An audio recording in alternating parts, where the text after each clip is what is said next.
Sandali na po ha, meron lang po kaming mini survey kasama ang ating studio audience. Mabilis na po ito. Kamusta kayo? Okay naman. Ito, napaka-simpleng tanong lang. Ano ang pinag-iipunan ng isang lalaki? Okay, ano pangalan mo? Ezra po. Paring Ezra, okay. Ano bang pinag-iipunan ng isang lalaki, Para Ezra? sa akin po, yung kasal. Uy! Oh, kasal. Wow. Kailan?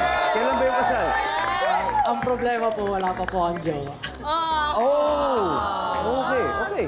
Pero okay lang yan. Pag-ipunan mo pa rin, mahanap mo naman yan. Mahanap mo naman yan, di ba? Tama yan, ipon na ng ipon. Okay, ano pang pinag-iipunan kaya ng lalaki? Alright, okay. Parikoy, anong pangalan mo?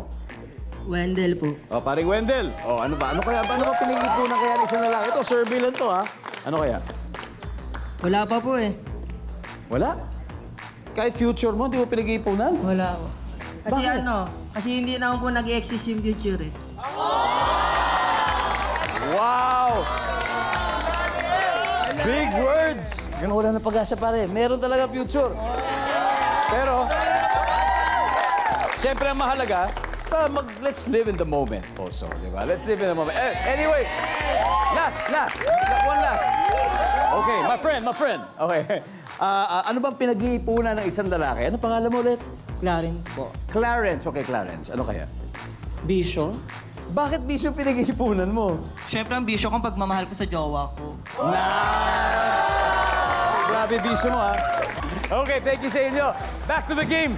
Ang score so far, ang huling El Bimbo 2023, 144 points.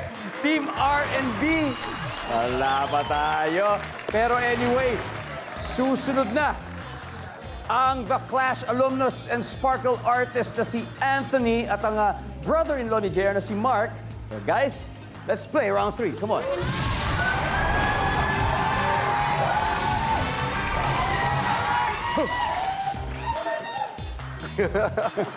Ayan na. Ito na. Mga the TikTok moves. Double points round. Okay, here we go. Top 5 answers are on the board. Kapag sinabi ni Mrs. kay Mr. yung linyang, sawang-sawa na ako sa ginagawa mo. Ano kaya yun? Anthony.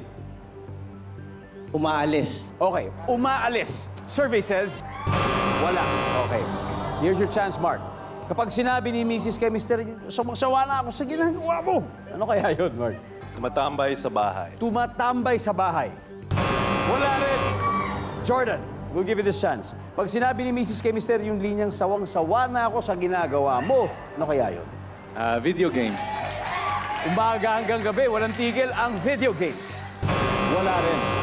Venus, pag sinabi ni Mrs. kay Mr. yung linyang, sawang-sawa na ako sa ginagawa mo, ano kaya to? Paglalasing.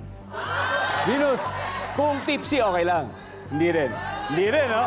O, sige. Sabi ni Venus, hindi. Basta yung pag-iinom, paglalasing. Survey says, boom! Venus, pass or play? Play. All right. Let's go. JR, pag sinabi ni Mrs. kay Mr. Linya, sawa-sawa na ako sa ginagawa mo. Ano kaya yun, JR? Nang bababae. Bababae. Nandiyan po kaya yun. Survey says, boom! Top answer, Mika. Pag sinabi na ni Mrs. kay Mr. Linya, sawa-sawa na ako sa ginagawa mo. Ano kaya yun? Nagkakalat. Nagkakalat. Meaning, makalat sa bahay. Makalat. Makalat sa bahay. Survey says, oops, ayun. Back to you, Mark. Pag sinabi ni Mrs. kay Mr. yung linyang, sawa-sawa na ako sa ginagawa mo, ano kaya yun? Gumagastos. Magastos na, nagkakalat pa. Magastos. Wala rin. Venus, ano kaya ito? Ito nakuha mo yung isa. Makukuha mo to.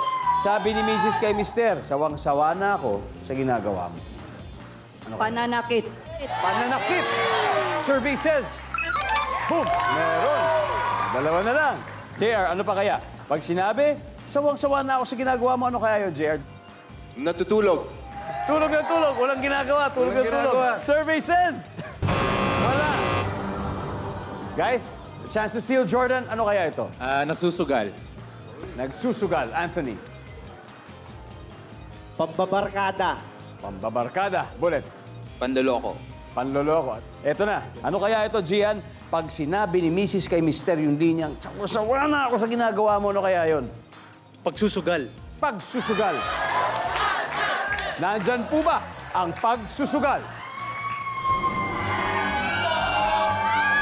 Isang sugal lang ang pwede niyong gawin. Pustahan kayo kung andun ba yung sagot dito at malalaman natin sa pagbabalik ng Family Feud.